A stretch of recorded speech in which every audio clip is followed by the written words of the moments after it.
মহিলাসকলৰ বাবে আদৰ্শ হৈ পৰিছে।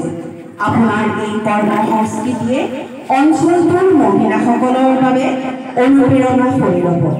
আপুনি বিভিন্ন কাঠৰ সামগ্ৰী তৈয়াৰ কৰি নিজৰ যেনেদৰে স্বাৱলম্বী হৈছে সেয়া আমাৰ বাবে প্ৰেৰণা আৰু আদৰ্শ। আপুনি যি অৱদান আগবঢ়াইছে সেয়া সকলোৰে বাবে প্ৰশংসনীয় আৰু সদা আদৰণীয় হৈ ৰ'ব।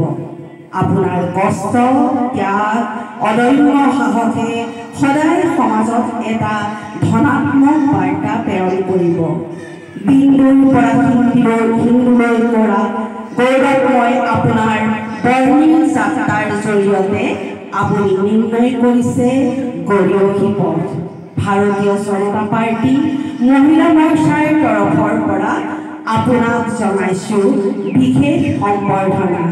আপোনাৰ সুস্বাস্থ্য আৰু সৰ্বময় কল্যাণ কামনাৰে পৰম পিতা পৰমেশ্বৰৰ ওচৰত প্ৰাৰ্থনা জনাইছোঁ।